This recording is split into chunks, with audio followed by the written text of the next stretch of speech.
Hey everybody, this is Rustin Rose, aka Quasimojo, back here with you on Metalholic Radio, and with us tonight, as promised, Joseph Michael and Jon Leon of White Wizzard. How you doing, guys? Pretty good. Awesome, man. Well, I'm thrilled to have a chance to talk with you. I'm really excited about the new album, the new direction of the band, and let's go ahead and throw the 800-pound gorilla out there first and get rid of that.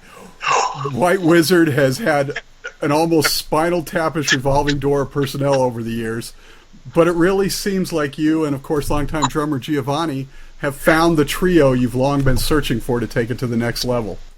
Yeah, 100%, man. It's been, what's funny is it's been spinal tappy reasons, too, whether it's like a guy knocking his chick up and he's got to move away, or my favorite so far, not at the time, but was when we added Iced Earth, we were going to be gone 10 weeks, and we had this guitar player, Corey Nagatoshi. He had a kid, like a 2-year-old or 3-year-old with his wife. And as soon as he was going to be gone 10 weeks, she said, "There's no way in hell you can do that. If you do, I'm taking the kid, the whole deal."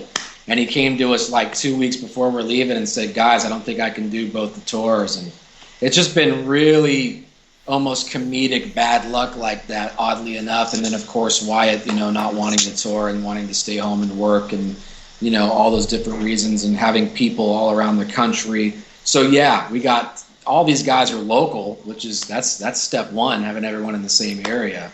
And the thing is, man, is everyone's much more professional and hungry. Joseph's been doing this a long time. He's not screwing around. He wants it as bad as I do. So do Will and Jake. Will and Jake put in tons of time perfecting their craft. They're the most serious guitar players I've ever played with, and also two of the funniest guys I've ever been in a band with. So, it's a very eclectic group of personalities. Absolutely, and I want to talk about the new album, of course, but first, because we do have some new talents in the band, let's get to know a little bit about the rest of the new lineup. First, Joseph, welcome. Hi. Welcome to White Wizzard. Yeah. You're actually, if I understand correctly, you're a member of the Royal Metal bloodline, if I'm not mistaken. Yeah, it gets brought up everywhere I go. Well, that can't be that hard a cross to bear, being related to Ronnie James. You get some dickheads. It's like, yeah. So, well, and you came over from Midnight Rain, who was doing some pretty good stuff on its own, but you bring a great voice, but a slightly different style to it all. Yeah, like I think compared to the past couple of singers that were on the studio records, I don't do, like, I like to think that I have many voices, and I just pick and choose what to do, like, at any given time. Like Luna and Wyatt were great singers, but they weren't they were pretty one-dimensional, I think. That's one of the first things that I noticed when I listened to it, was the variance in the different styles on the same record. You could sound like the typical White Wizzard vocalist we'd expect, but then on, like, Kings of the Highway, totally different. Yeah, well, I mean, they're all different songs. Yeah, what's really great, just to touch on that, is I think Joseph's interpretation of the vocal melodies I write he infused much more character into the vocals. I think he has more dynamic in what he can do, and he also has more. I think he's got a lot of feeling. That's the thing I gravitate towards, is character and feeling in his voice, and I think that's what sets him apart, is being able to, like a song like Kings, where he can sing it in a lower register. And I'm glad that we did a song like Kings, because it expanded the palette a bit. You can't always be high octane, a million miles an hour. It's good to kind of go into some different places. Absolutely, and that's one of the first things I noticed when I listened to the record. And it wasn't just in the vocals, too, which was great, but as you said, you've got two great new guitar players, Jake Dreyer and, of course, Will Wallner. Dreyer is an astonishing virtuoso shredder, but on the other side, Wallner's sort of a bluesy neoclassic style. Yeah, Wallner's sick. There are moments on that record where it's like you can see, like, this little fucking, like, animal dancing around his leads. Like, sometimes I'll get, like, a little stuffed monkey and I'll, like, pantomime his fucking guitars, because it's nasty. Like, he's like the porn star of lead guitar. It's disgusting. Like, he just spews all over everyone. It's really, Will's style contrasts Jake's so well, because Jake's so, like, rehearsed and, like, methodical, studied with Chris Broderick, from Megadeth. Famously, that's like was his main guitar teacher. And so he's very, very technical, like a Jason Becker, Marty Friedman type of guy. But then Will, yeah, he's just that. He's got all that mojo, man. Like he's just shooting it everywhere when he plays. I agree. And what's great is they're almost the two perfect styles for a band like White Wizzard. Mm-hmm. So to have both those guys is amazing. Right. You've got the shrapnel American shred on one side and the neoclassic British blues shredder on the other side. So yeah. The new album, The Devil's Cut, out June 3rd in Europe, June 25th here in the U.S., North America on Century Media and Earache. It really feels like you found the band's signature with this album. That classic sound is still there, but there's definitely a maturity.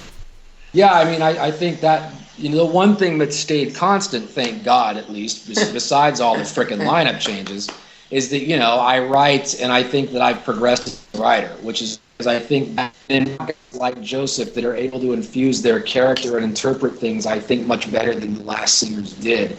And I also feel that with lead guys like Jake and Will, infuse those dynamics into the parts, it really makes a song come to life when you have all those things working. So as a whole, yes, all these guys bringing their A game and doing what they do, mixed with my, I've always been writing songs, but now as the songwriting's progressed, Gio's drumming's progressed, I don't want to forget Gio because Giovanni Durst doesn't get mentioned enough. Yeah. His drumming is stellar on this record. Absolutely. That's another thing, that's really gotten better over time is the drums too, my bass playing. So everything is exponentiated. I've grown and matured as a writer, and then now, this album was pretty much written and we kind of went and did it. Now we're all going to sit down together and really have everybody bring their A game to the plate in the writing arena, and I can't wait to get more ideas from everybody so we can focus those and hopefully even progress the band's sound more on the next one. Yeah, the big critique of the band that I've seen, and I've been in the band a year now. hard to believe. The big critique is that it doesn't seem like a band. Everybody said it doesn't seem like a band, but if you just look at from Flying Tires on, and then it's really starting to become a band. Like, yeah, the last record was done in a hurry, and I was new to the band, and Jake's always off doing something, and so doing something. That's how I'll leave it. So it's becoming more and more of an actual creative force, like one entity, and not just a bunch of guys that all are amazing players. Yeah, and that's gonna what I think is gonna step it to the next level. What I'm excited about again is this Devil's Cut record really is just, I believe, a taste of what this lineup is capable of. I think once we have time to gel and grow, tour more, and write together on the road and in house, it's just going to start to exponentiate because these guys all have a lot of talent, and that's going to really take things to the next level. We can all channel that talent into the writing process, then really the possibilities are endless, man. And we're all really dedicated to trying to make it work and, split everything together across the board and just, go be a band. And hopefully that all resonates. And hopefully, like I said, every fan that comes on board for the band is a blessing for us because we're all doing what we really want to do. This is the type of band we all want to be in. And, anybody who doesn't, well, to hell with them. We don't care. We're just going out there and we're focused on creating a fan base, but we're doing what we all believe in first and foremost, and we're going to continue to stay true to that. And hopefully that'll resonate with people. And if it does, then the band will continue to grow, And I noticed you had posted on your Facebook the other day that the entire band is going to start working together and writing together. That's got to be a bit of a relief for you because you've carried this whole writing burden on your shoulders since the beginning. Yeah, to be honest, I'm tired of it. I mean, it's great, and I'm proud of what I've done. But Flying Tires was, I'm proud of that record only for the fact that was just a patchwork record, just trying to keep this thing afloat. And Devil's Cut is kind of finally the point where my attitude is I always started White Wizzard to be, a group of guys. I never wanted it to end up being just me doing everything. It's just how things unfortunately fell into place for a while. But the goal was to find the right group of talents to move things forward with the same kind of vision. And now that we're going to get to that point, it's a huge relief because it's just, to me, not only is it a huge relief because I don't have to do more work, it's a huge relief because I think the band's going to get better. And you can only, I don't care what anybody says, you can only do so much as one person. I mean, I don't care. Every single artist, even solo artists, there's a lot of people behind the scenes making that work, and they couldn't do it without them. And I think it's very important that we all play to our strengths and work as a team, because that's the only way it's really going to work. And speaking of team players, you've gone again to Ralph Patland to produce. What is it about that relationship that works so well for you? I think it's the sound. I think there's a signature sound that White Wizzard has going on, and I mean, even with the fluctuation of styles that you have from GTO, all the way on, it's there's a very signature. Obviously, the drums and bass have a lot to do with it. You got that rhythm section that's very it's very recognizable, and I think Ralph just knows how to really bring it out. Yeah, another thing about Ralph too is I think that he thinks of a digital world with analog ears, and he's one of those producers that knows why analog sounds the way it does. He understands why the bands that we, I guess, are trying to bring the sound back up to a point while making our own sound, why they sound the way they do. And I think that, my writing style and Ralph's production have all kind of just evolved. And it's always been a good marriage. I knew Ralph was the right guy from the start. I did a record with him about 10 years ago before I started White Wizzard, and he was great then. We worked on actual tape in a huge studio together, and he's got an amazing ear too. Ralph's got one of those ears that's just really like no one I've ever met. He can hear anything. He just has a certain way and he has great suggestions and great ideas, and he just mixes the hell out of stuff, and it sounds the way it should. And at the end of the day, my attitude is, if it's working, it's working. Some bands, they overthink too much, and my philosophy is that everything Ralph's been doing has been good and been working, and that's why we continue to work with him. Now, Joseph, we all know Jon's an incredible songwriter, but coming in as a vocalist and a multi-instrumentalist, how did you approach these songs? Well, I mean, I like to just sit in a room and work without really anything. I gave the tracks a listen and just sat down by myself with pen and paper and plucked out what was definitely awesome and what was going to work, and mulled over some of the things that weren't going to work, and wrote out the harmonies and just went in with a let's see what happens attitude. There's definitely some great songs on there. And the harmonies, just to touch on that point, one thing Joseph is fantastic at is developing harmonies. And to me, that was one of the things that was really impressive when I listened back to what he did is the interpretation. Him and Ralph did a fantastic job working together, interpreting and creating these great harmonies on top of everything. He totally lets me work the way that I like to. I mean, I'm a studio veteran, I do a lot of recordings, lots of different styles of music, and I know how to get a result. And for instance, all those all those big harmonies in the chorus for Devil's Cut, I recorded with no instruments behind me, none, just drums, because I like to pick apart the harmony and just lay one piece at a time without having to hear everything else, so I can get those exact nuances for the layered vocals.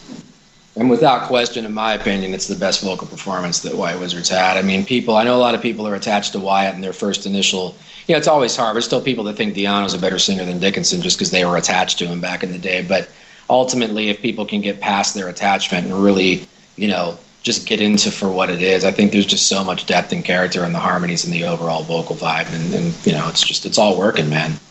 And Wyatt definitely had his signature sound, and that's really where that issue comes up. What are you going to do? Yeah. Well, I think you're doing a fine job so far as I've seen and heard, and I'm looking forward to seeing you guys do this stuff live. We don't have time to go through all of the songs, but I'd like to talk about a few of them on the new album. Now, the first song we sort of already mentioned, Kings of the Highway. What's the story behind that song? Go ahead, Jon. I mean, Kings of the Highway, it's funny. That song almost didn't make it on the record. I was working on kind of a big progressive piece that I decided to leave off the record, and Kings was a song I'd written a while ago. I really liked the chorus. I'd had that chorus in my head forever with the harmony and the vocal melody, and I knew it had potential, but I didn't really have the bridges or anything else, and it just kind of sat on the back burner. And then I just kind of sat and reworked the demo, and it ended up being pretty cool. And then I went to Wills, our guitarist, was nice enough to help me demo stuff, which was great. So, he sat through my painful rendition of the song singing.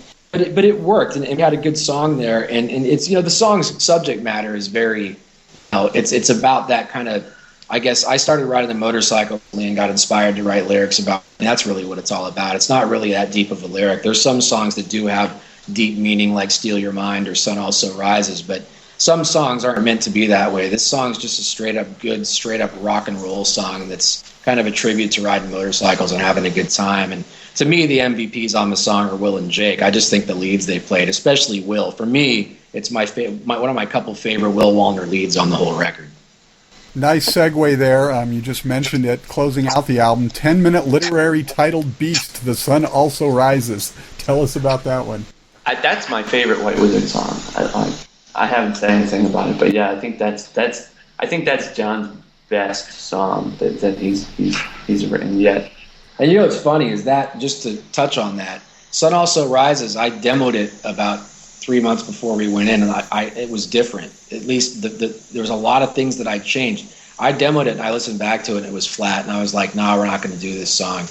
But I liked certain parts of it and I liked where the lyric was going, so I did this total rewrite of it, and then it just ended up killer. But Sun Also Rises is one of those songs, you go in the studio and you think, well, this song's going to be great, but you never really know. Sometimes the studio surprises you and some songs end up better than others. And this, to me, Sun Also Rises is a prime example of these three guys in this lineup.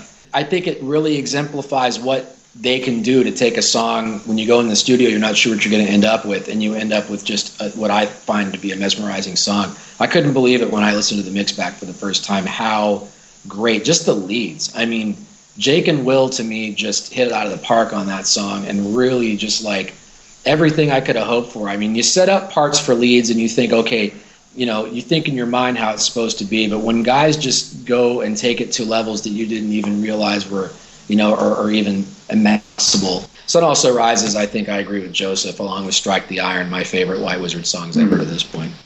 Yeah, the Will solo at the end of that is just so tasty. I could sit here and talk about myself all day, but I won't.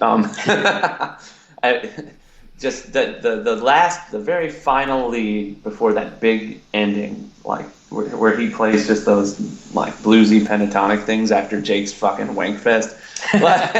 It's just it really is like the after orgasm. It's and you're just laying there, oh yeah, there it is. That was it. I couldn't believe when I heard it, because it was so unexpected. It's ridiculous. That song is ridiculous, and I knew that this lineup, after being in the band for 2 weeks, we went on tour, yeah. and just, we didn't really play live. We had one rehearsal, and so I didn't know. But as soon as we stepped on stage, this lineup's just deadly. It's really fucking insane. Yeah, I think it's just getting started again. Hopefully we'll get the budgets to, get stage effects and make the stage show better. But even with just our clothes and our guitars and nothing else, we're going to go up there and kick major ass, and that's exciting. I feel very confident going on stage with this group, that's for sure. Now, how much of the new album are you guys going to be playing live? I hope a lot. I think we're going to try to rehearse as much as we can, right?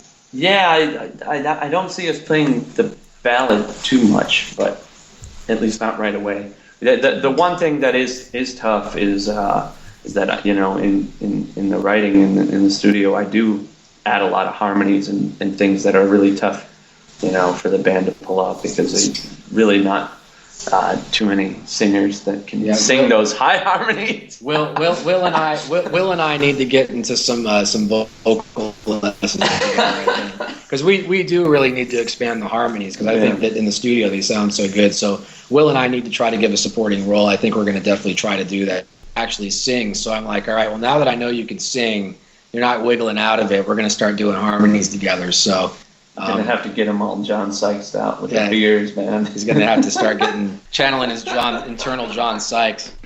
What was, for each of you, what was the catalyst or sort of that moment of epiphany for each of you that sort of propelled you into a life in music? Say first. Jesus. Mine's kind of gay, but I used to dance, and I used to listen to a lot of Michael Jackson and shit like that. But then the Guns N' Roses stuff started coming out.